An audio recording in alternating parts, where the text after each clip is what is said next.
रात्री उशिरा रिमांडची सुनावणी घेण्याची विनंती सीआयडीनं केज कोर्टाला केली आहे। कोर्टानं सीआयडीची ही विनंती मान्य केली। केज कोर्ट रात्री उशिरा सुनावणी घेणार आहे। या सुनावणीच्या पार्श्वभूमीवर केज कोर्टाबाहेर सुरक्षा वाढवण्यात आली आहे।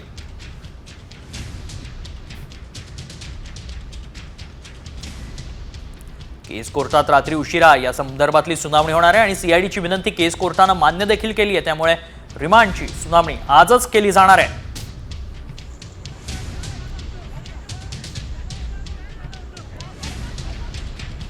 आज सकाळी सुमारे 12:30च्या दरम्यान केज पोलीस स्टेशन बीड जिल्ह्यातलं त्याच्यातलं CR नंबर 638/2024 या गुन्ह्यामधला फरार आरोपी वाल्मिक कराड हा स्वतःहून CID मुख्यालय येथे हजर झालेला आहे।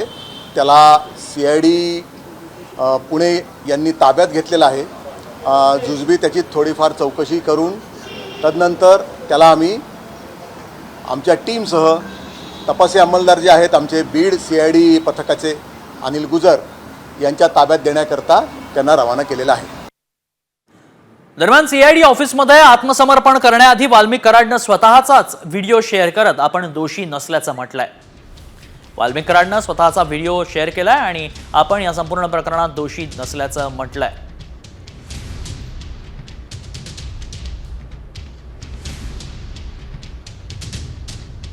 मी वाल्मिक कराड केज पोलीस स्टेशनला खोटी खंडणीची फिर्याद दाखल झालेली आहे। मला अटकपूर्वचा अधिकार असताना मी CID ऑफिस पुणे पाषाण रोड इथे सिलेंडर होत आहे। संतोष भैया देशमुखांचे जे कोणी मारेकरी असतील त्यांना अटक करावी व त्यांना फाशीची शिक्षा द्यावी। राजकीय दोषापोटी माझं नाव त्याच्याशी जोडलं जात आहे। पोलीस तपासात जे निष्कर्ष निघाले मी जर दोषी दिसलो तर न्यायदेवतांनी मला जे शिक्षा देईल ती मी भोगायला तयार आहे। आणि हा व्हिडिओ शेअर केल्यानंतर लगेचच वाल्मिक कराड पुणे CID ऑफिसमध्ये आत्मसमर्पण त्यानं केलंय। दरम्यान वाल्मिक कराड पुणे CID कार्यालयात शरण येण्यापूर्वी नेमकं काय काय घडलं घटनाक्रम पाहूयात। सकाळी 7 वाजता पुण्यातील CID ऑफिस बाहेर वाल्मिक कराडचे कार्यकर्ते एकत्रित आले। सकाळी 9 वाजता CID ऑफिस बाहेर माध्यम प्रतिनिधी आणि पोलिसांनी तगडा बंदोबस्त ठेवला।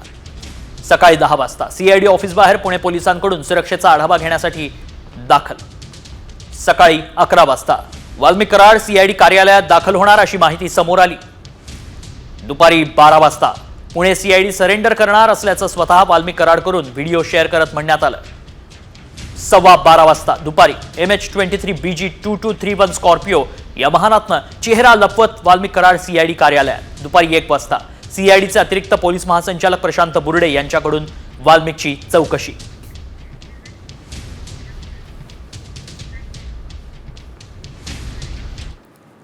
सरपंच हत्या प्रकरणी आरोपींना मोका हत्या आणि खंडणीचा गुन्हा लावा अशी मागणी सुरेश धस यांनी केली आहे। वाल्मिक कराडला मोका लावण्याची मागणी संभाजीराजेंनी केली आहे।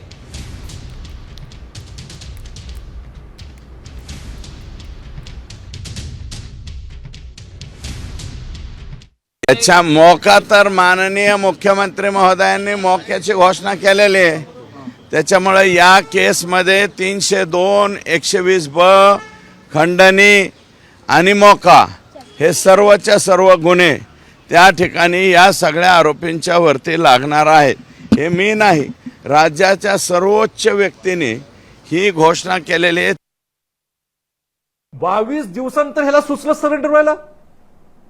हा एवढा शुद्ध आणि सरळ आणि क्लिअर असला असता तर दुसऱ्या दिवशीच त्यांनी सरेंडर झाला असता। तो 22 दिवस लागले सरेंडर व्हायला। आज तिथलं लोकांचा आक्रोश पाहिल्यानंतर सरेंडर व्हायचं। तिथं तुमचे बँक सगळे खाते सगळे सीज केल्यामुळे तुम्ही सरेंडर व्हायचं। आणि म्हणून माझं मुख्यमंत्र्यांना विनंती आहे, ह्याला मोका लावल्याशिवाय आम्ही काय गप्प बसणार नाही।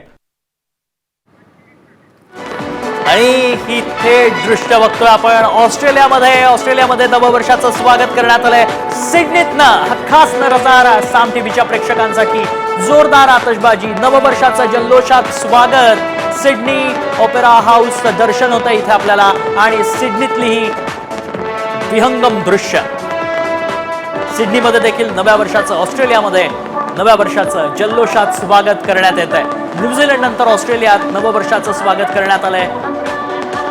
भारतातही काही तासांत नव्या वर्षाचं स्वागत केलं जाणार आहे। आज शेवटचा दिवस 2024 या वर्षाचा आणि नव्या वर्षाला 2025ला वेलकम करण्यासाठी सगळ्याच देशात आतषबाजी केली जाते।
येतोय पुढच्या महत्त्वाच्या बातम्यांचा आढावा टॉप 50 मधून।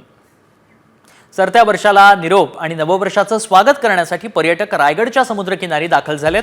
वर्षाचा शेवटचा सूर्यास्त पाहण्यासाठी पर्यटकांनी गर्दी केली आहे।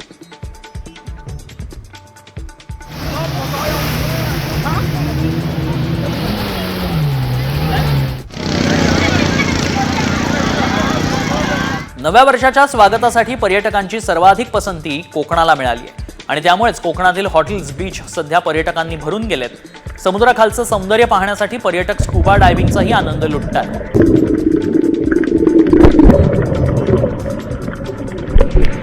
रत्नागिरीचे समुद्रकिनारे पर्यटकांनी गजबजलेत। खोल समुद्रात पर्यटक पॅरासेलिंगचा थरार अनुभवतात। पॅरासेलिंगद्वारे 300 फूट उंचीवर जात समुद्राचं विहंगम दृश्य निहाळता येतं। मात्र त्याच वेळी पर्यटकांच्या सुरक्षिततेचीही काळजी घेतली जाते।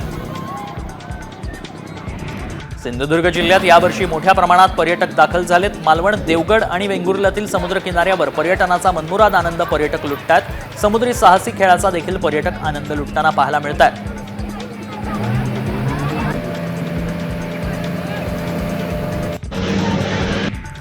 नववर्षाचं स्वागत करण्यासाठी पर्यटक रायगडच्या समुद्र किनाऱ्याकडे वळतायत। समुद्राच्या लाटांमध्ये उड्या मारणं, वॉटर स्पोर्ट्सचा आनंद घेण्याबरोबरच 31st जल्लोष साजरा करण्यासाठी पर्यटक अलिबाग, मुरुड, काशीद, नागाव, श्रीवर्धन समुद्र किनारी दाखल होत आहेत।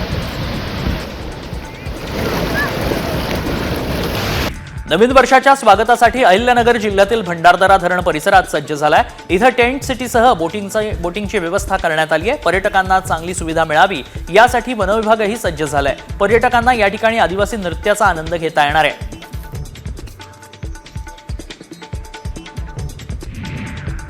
भंडाऱ्याच्या रावणवाडी येथील पर्यटन स्थळ आज आणि उद्या बंद असेल। जिल्ह्यात 31st आणि नवीन वर्षाच्या स्वागताच्या कार्यक्रमांवर पोलिसांची नजर राहणार आहे। तसंच 17 पोलीस ठाण्यांतर्गत पोलिसांचा तगडा बंदोबस्त ठेवण्यात आलाय। सरत्या वर्षाला निरोप आणि नवीन वर्षाच्या स्वागतासाठी चिखलदरा इथं पर्यटकांनी जंगल सफारी केली आहे। यावेळी मोठ्या संख्येनं पर्यटकांनी हजेरी लावल्यानं चिखलदरा गजबजून गेलाय। यवतमाळमध्ये टिपेश्वर अभयारण्यात पर्यटकांनी खास पसंती दिली असून या ठिकाणी व्याघ्र दर्शन होत आहे। नवीन वर्षाच्या स्वागताला देखील पर्यटक टिपेश्वर अभयारण्यात येत असल्यानं टिपेश्वर हाऊसफुल झालंय। नव्या वर्षाच्या स्वागतासाठी पर्यटकांनी थंड हवेच्या ठिकाणांना प्राधान्य दिलं। नैनिताल तसंच गुलमर्गमध्ये पर्यटक सुट्टीचा आनंद लुटतात।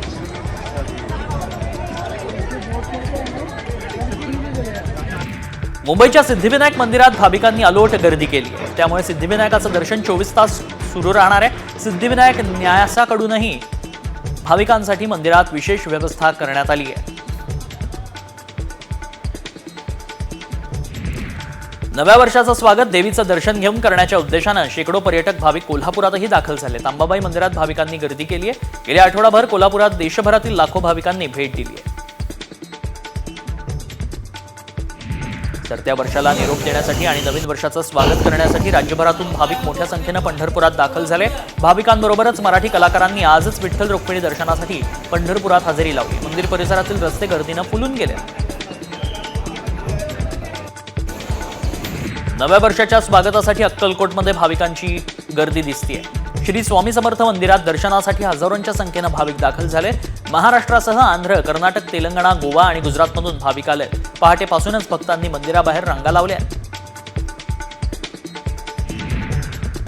शेगावचं गजानन महाराज मंदिर 31 डिसेंबरला रात्री दर्शनासाठी 24 तास खुलं राहील. सरत्या वर्षाला निरोप आणि नववर्षाचं स्वागत करण्यासाठी लाखो भाविकांनी गर्दी केली. शहरातील सर्व हॉटेल्स, विश्रामगृह आणि भक्त निवासांमधलं बुकिंग फुल झालंय.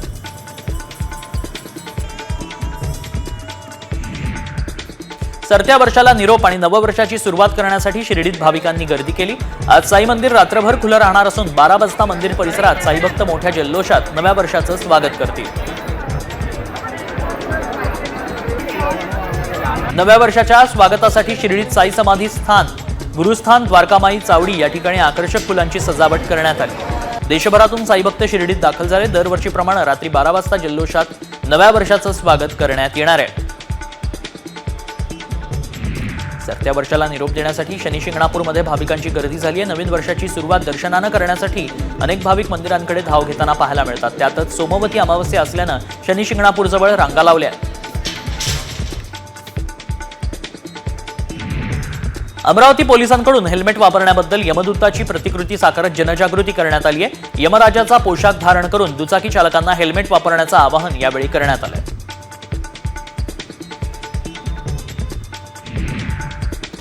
मद्यपींकडून काही अनुचित प्रकार घडू नये म्हणून दारू पिऊन गाडी चालवू नका असं आवाहन कल्याण वाहतूक पोलिसांनी केलंय.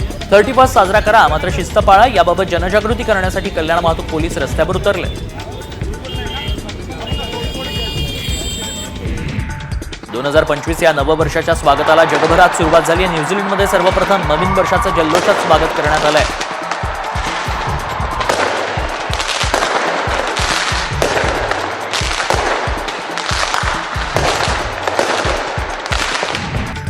नवीन वर्षाच्या स्वागतासाठी मोठ्या संख्येनं लोक बाहेर पडत असल्यानं आज रात्री लोकलच्या विशेष फेऱ्या असणार आहेत. लोकलच्या तिन्ही मार्गांवर विशेष गाड्या चालवण्यात येणार आहेत.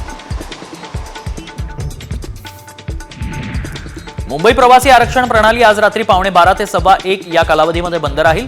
या कालावधीमध्ये तिकीट काढता येणार नाही, त्यामुळे प्रवाशांची गैरसोय होण्याची शक्यता आहे. मुंबईहून गोव्याला जाणाऱ्या पर्यटकांची खासगी बस चालकांकडून लूट करण्यात येते. एका प्रवाशाला 3 ते 5 हजार रुपये मोजावे लागतात. हे दर दिला जाणाऱ्या खासगी बसपेक्षा अधिक आहेत.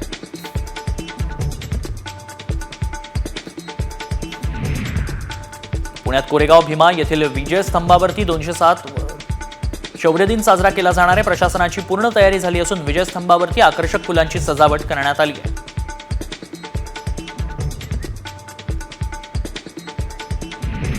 अतिशय महत्वाची आणि मोठी बातमी या क्षणाची. जम्बो कोविड सेंटर घोटाळ्यातील दोघांना जामीन मंजूर करण्यात आलाय. संजय परब, रविकांत सिंह यांना जामीन मंजूर करण्यात आलाय. ईडीनं अटक केली नसल्यानं पीएमएलए कोर्टाकडून जामीन मंजूर करण्यात आलाय. राऊतांचे निकटवर्तीय सुजित पाटकर हे या संपूर्ण प्रकरणामध्ये मुख्य आरोपी आहेत.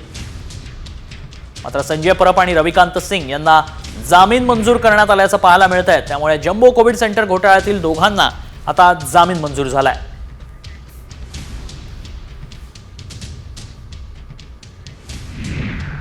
पुण्यातील सतीश वाघ हत्येप्रकरणी आरोपी मोहिनी वाघची येरवडा कारागृहात रवानगी करण्यात आली आहे. पोलीस आरोपींच्या बँक खात्यांचा तपशील तपास करतायत. संभाजीनगरात प्रहार जनशक्ती पक्षाच्या वतीनं जिल्हा परिषदेवर हंडा मोर्चा काढण्यात आलाय. जलजीवन मिशन अंतर्गत पिण्याच्या पाण्यासाठी शेंद्रा एमआयडीसीतून पाईपलाईनचं काम ठेकेदाराला दिलं होतं. मात्र अनेक वेळा निवेदन देऊनही काम सुरू होत नसल्याच्या निषेधार्थ हंडा मोर्चा काढण्यात आला.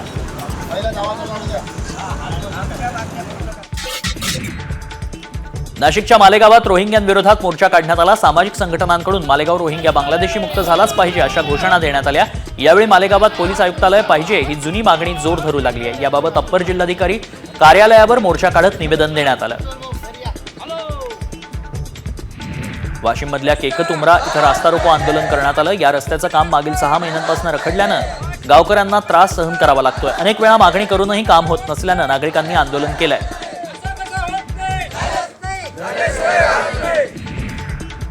एक महत्वाची बातमी आहे. दापोली मुरुड मार्गावरती पर्यटकांनी हुल्लडबाजी केल्याचं दिसतंय. भरधाव कार पळवत पर्यटकांच्या जीवाशी खेळ करण्यात आलाय. हुल्लडबाज पर्यटकांवर कारवाईची मागणी आता करण्यात येते. भरधाव कार पळवत पर्यटकांच्या जीवाशी खेळ केला गेल्याचं पाहायला मिळतं. सध्या पर्यटकांनी कोकणचे समुद्र किनारे हाऊसफुल झालेत. प्रचंड गर्दी कोकणात झाल्याचं पाहायला मिळतंय. मात्र काही बेजबाबदार पर्यटकांकडून हुल्लडबाजी करत कार बेदरकारपणे चालवण्याचा प्रकार समोर आलाय. त्यामुळे या अशा पर्यटकांवर पोलीस कारवाई करणार का हे पाहणं महत्त्वाचं असणार आहे. भरधाव कार पळवत हुल्लडबाजी करण्यात आली. त्यामुळे इतर प्रवाशांच्या जीवाला धोका निर्माण झाल्याचं पाहायला मिळतंय. त्यामुळे या प्रवाशांवर, या पर्यटकांवर कारवाई कधी होणार हा सवाल विचारला जातो.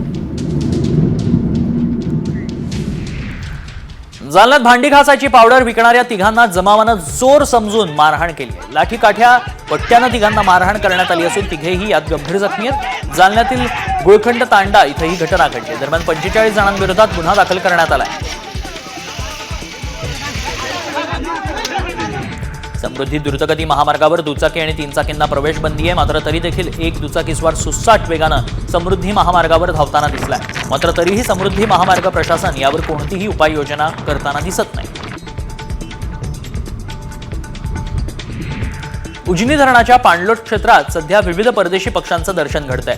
हजारो किलोमीटरचं अंतर पार करत हे पक्षी उजनी पाणलोट क्षेत्रामध्ये दाखल होऊ लागले. अंबरनाथमधील वायू प्रदूषण रोखण्यासाठी मिस्ट मशीनचा वापर करण्यात आलाय. पालिका क्षेत्रात शहरातील प्रमुख मार्गावर मिस्ट मशीनद्वारे पाणी फवारणी केली जाते. अंबरनाथ शहरातील हवामानाची गुणवत्ता नियंत्रित राहावी यासाठी मुख्याधिकारी प्रयत्न करतायत.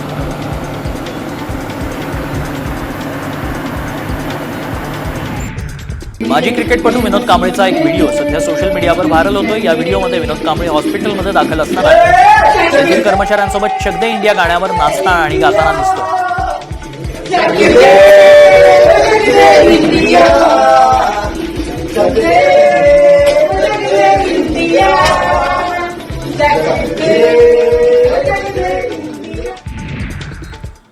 पुढच्या महत्वाच्या बातमीकडे. एक महत्वाची बातमी. विधानसभा निवडणुकीतील ऐतिहासिक विजयानंतर भाजपचे प्रदेशाध्यक्ष चंद्रशेखर बावनकुळेंनी दिल्लीत पंतप्रधान नरेंद्र मोदींची भेट घेतली आहे. पंतप्रधान मोदींनी बावनकुळेंचं अभिनंदन केलं. यावेळी बावनकुळेंनी पंतप्रधान मोदींना महालक्ष्मी जगदंबेची काष्ठशिल्पातील मूर्ती भेट दिली आहे.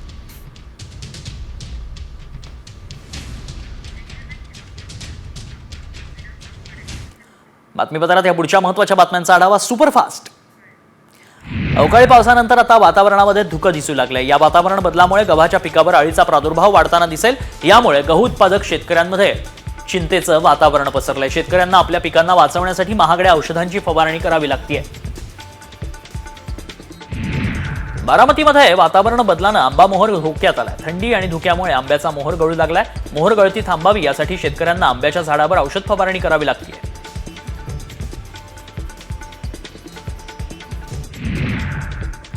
धाराशिवच्या कळंब तालुक्यातील येरमाळा परिसरात ढगाळ वातावरणानं राजमा आणि हरभरा पिकावर रोगराईचा प्रादुर्भाव झालाय. यामुळे शेतकऱ्यांना महागड्या औषधांची फवारणी करावी लागते. आर्थिक भुर्दंड सहन करावा लागतोय. नांदेड जिल्ह्यातील अर्धापूर तालुक्यातील पांगरी गावात टोमॅटो पिकांवर शेतकऱ्यांनी रोटावेटर फिरवलाय. टोमॅटोवर पांढरे डाग पडत असल्यानं बाजारात 2 रुपये प्रति किलो भाव मिळतोय. त्यामुळेच गावातील शेतकऱ्यांचे 1.5 ते 2 कोटींचं नुकसान झालंय. पंचनामे करून नुकसान भरपाई देण्याची मागणी शेतकऱ्यांनी केली आहे.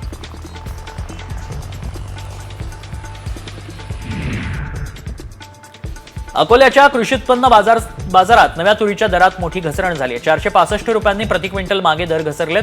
आज बाजारात नव्या तुरीला 8,140 रुपयांपर्यंत कमाल भाव मिळालाय.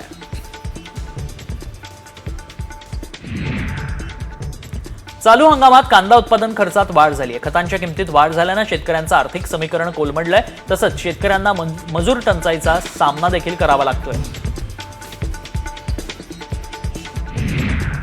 नाशिकच्या पूर्व भागातील मनमाडसह कसमादे परिसरात उन्हाळी कांदा लागवडीला वेग आलाय. यंदा नांदगावमध्ये चांगला पाऊस बरसल्यानं शेतकऱ्यांची उन्हाळी कांदा लागवडीला पसंती दिसतेय. महाबळेश्वरपेक्षाही गोड स्ट्रॉबेरीचं उत्पादन आता विदर्भात शक्य झालंय. डॉक्टर पंजाबराव देशमुख विद्यापीठानं स्ट्रॉबेरीच्या 5 जातींवर संशोधन केलंय. विदर्भातील थंडी आणि प्रखर सूर्यकिरणांमुळे महाबळेश्वरपेक्षाही गोड स्ट्रॉबेरी उत्पादन घेता येत असल्याचं सिद्ध झालंय. नाफेडची वेबसाईट स्लो असल्यानं वर्ध्यातील अनेक शेतकऱ्यांची सोयाबीन नोंदणी रखडली आहे. सोयाबीन विक्रीसाठी नोंदणीचा आजचा शेवटचा नाफेडचा दिवस होता, मात्र अनेक शेतकऱ्यांची अद्यापही नोंदणी झालेली नाही. नोंदणी न झाल्यानं शेतकऱ्यांना कमी भावात सोयाबीन विकावं लागणार आहे.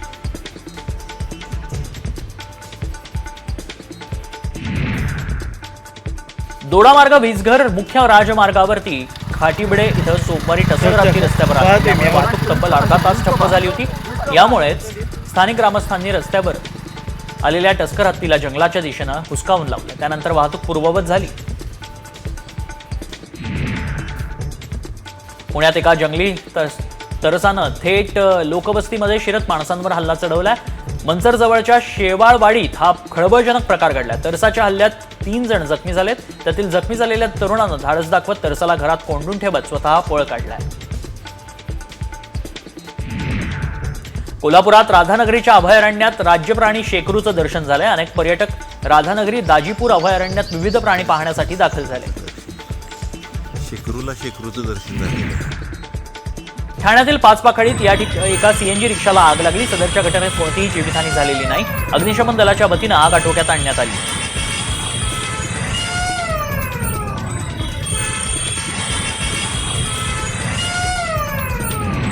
अमरावतीच्या नांदगाव पेठ टोल नाक्याचं बॅरिकेड तोडून अवैधरित्या वाहतूक करणारा ट्रक सुसाट वेगात पळवलाय. पोलिसांनी अडवण्याचा प्रयत्न केला असता चालकानं डिव्हायडर तोडून युटर्न घेतला. अखेर चालकानं ट्रकमधून उडी घेऊन पोबारा केलाय. पुढील तपास नांदगाव पेठ पोलीस करतायत.